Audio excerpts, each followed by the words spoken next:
Hi, this is Sean Pathris, and I'm here with Lilo, Tank, and Jameson, and this is Inside Cleveland Sports.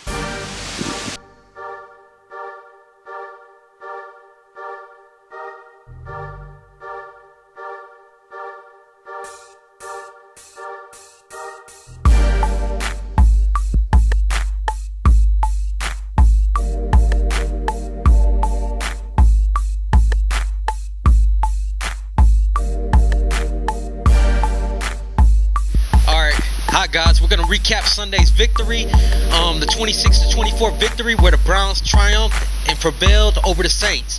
What did you guys think about that? Oh man, first of all, I'm just so excited right now. We finally gotten a win throughout all the angst, throughout all the changes. We're not rebuilding, we're rebuilding right now as a team, and it's showing. Right now, Hoyer had an astounding game. I'm really proud of him. He has a lot of poise. He stayed in the pocket. He continued to just progress, and I'm elated about the game. I'm excited because we finally got to see the little flash of what Johnny Manziel can't do. And that's complete passes. But anyway, I think it kind of lit a fire up under Brian Hoyer because you saw right after that he came in and threw those 2 touchdown passes right down the field. Well, for me, Tank, I would say that for me it was Paul Kruger because, like I said, coming into last year, Paul Kruger wasn't really the guy that we thought he was going to be. A bum. But he came into this year, and he's pretty much he's pretty much shut me up and shut everybody else up. He came in with Ben Roethlisberger. He got a big sack. Then with Breeze, he got 2 big sacks. And should have been a safety. Should have been a safety. But hold on, wait. I want to talk about the team as a whole. Okay. I felt like we did what I've been saying it for weeks is finish a game. That was the most important thing. And go for us to instance, Johnny Manziel. Johnny Manziel didn't do bad, even though if it's one pass. The guy dropped it in the flash. I agree. I can agree. You can't really blame everything on him because the guy had it literally for longer than 2 seconds, and he walked out the bounds and was like, "Huh." And dropped the ball. So come on now, let's be serious. Yeah, I agree. That's true. He'll be a good player in the next next couple years, but just not right now. Well, let Brian Hoyer go and do his thing. It's his team. He got to get some touches. He has to get the feel of the game. He has to get his feet wet, guys. Yeah. Rome's not building today. I don't understand why people are like, hey, yeah, Johnny Manziel, yeah. It doesn't happen that way. So, give him some time. He just needs to understand the pace of the game and how to play that position within the highest level of football. But you have to understand, he brings excitement to the team. He brings excitement to the city. And Hoyer's a good player, and I give you that. But, Manziel comes in there, you don't know where he's going to be. He's dope. He's going to do play action. Hoyer, he's just a straight-edge guy. And, I like to throw the football. And, one of those. He is. But let me go back to the running backs. The rookie running backs played phenomenal. Crowell, baby. I felt like they did good things, and then the defense stepped up and made big plays in the time it was needed. Oh, definitely. The red zone defense, second to none. Of course, we always were good at the red zone. I totally agree. The guys, they're like an offensive onslaught. Yeah, and I think Ben Tate's going to have his work cut out for him because where else can you find a huge running back that fast, that agile like that with Crowell? Well, let me tell you guys this. I know we're all, a little bit older here, but do you remember Mack and Binder from back in the day? Mm-hmm. I kind of see Crowell and West as possibly the new Mack and Binder on our team. Thunder and Lightning without question. Okay. Well, with that being said, we're going to go to fantasy football. Welcome to the Fantasy Update. I'm John, and I'm here with Shine and Tank. Tank, what you got for me this week? Well, this week we had a couple. I'm going to do the top 3 quarterbacks of the week. So far, we got Aaron Rodgers with 346 yards, 3 touchdowns, no interceptions. Then we go to Ryan Tannehill down in Miami. He had 241 yards, 1 touchdown, 1 interception. Jake Locklear, man, he had a surprising outing yesterday or this Sunday.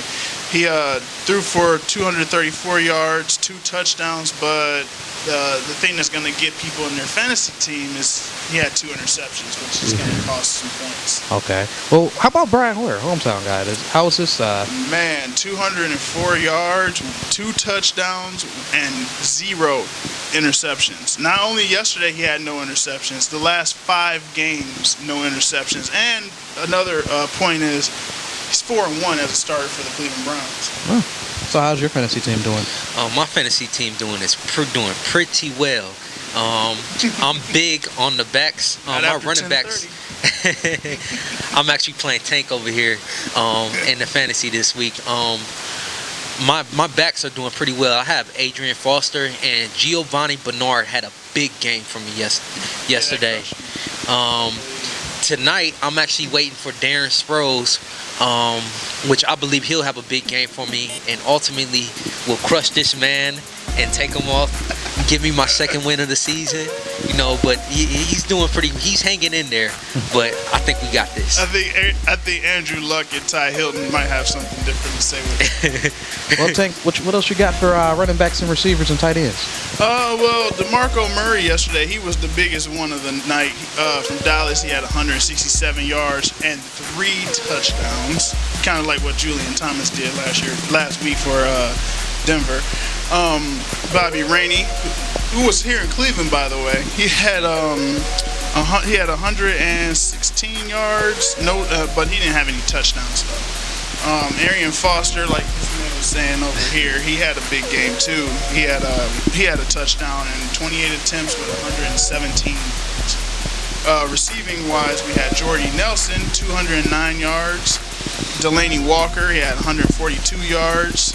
Sammy Watkins, the rookie that could have been here in Cleveland, could have been here. He had 117 yards and a touchdown. He was on my average bench. 14.9 yards per catch. And then the tight end, Jimmy Graham, of course, us Clevelanders know him very well from this past week. He had ended up with 118 yards and 2 touchdowns. I rooted against him the whole game. Sorry, Joe Hayden, I had to say it. That's all right. I rooted against him the whole game. He was the only person on the whole list who's on my team, and I was rooting against him the whole day. But it's all right. All right. Well, let's get back to Inside Cleveland Sports, and we'll take us out.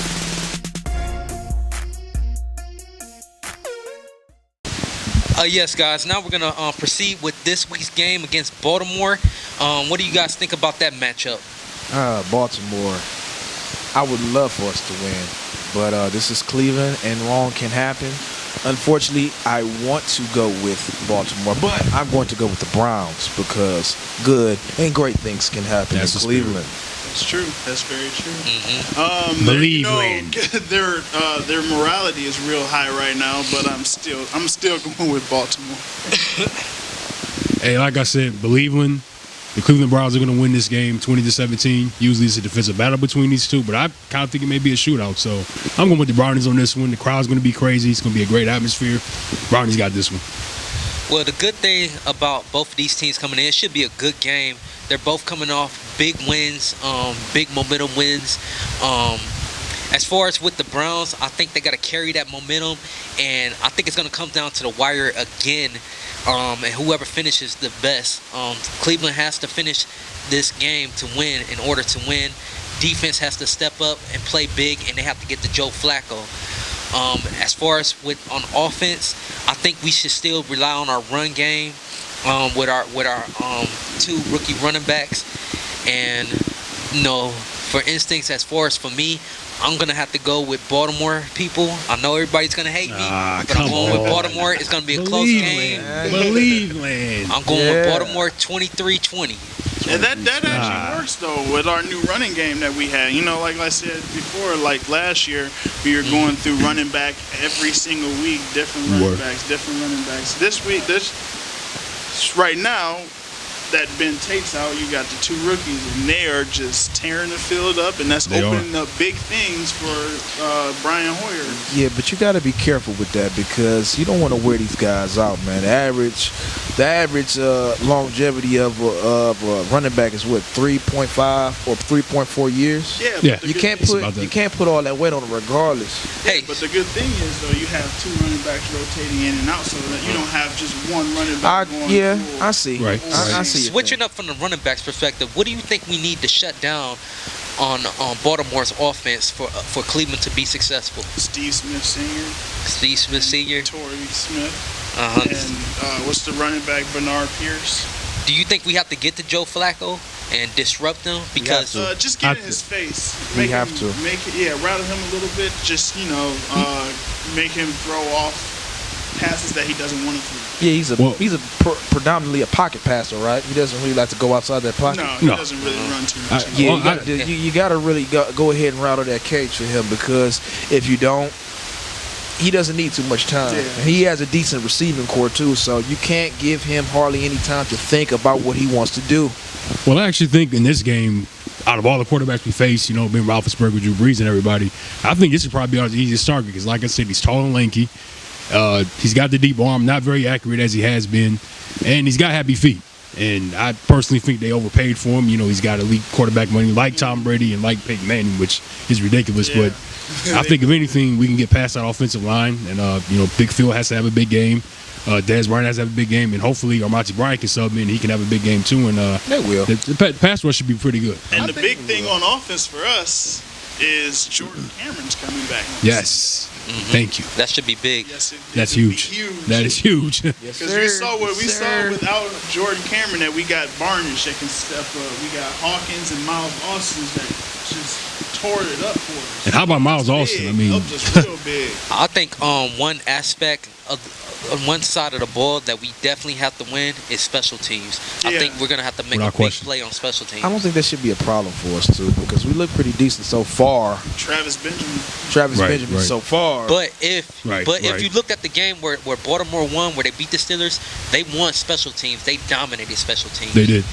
So I think that's what we're gonna have to reiterate and kind of focus our energy defense. Well, that starts with tackling. We have to get our tackling down because, even though the defense has been good, the tackling has been absurd. They look horrible tackling. The only one that made good tackles the other day was Craig Robinson and Dante Whitner. Yeah. Well, and Dansby. Can't forget about Carlos Dansby. He's been the unsung hero, in my opinion, this season. Along with Parker. Well, that about does it for Inside Cleveland Sports. We thank you for joining us.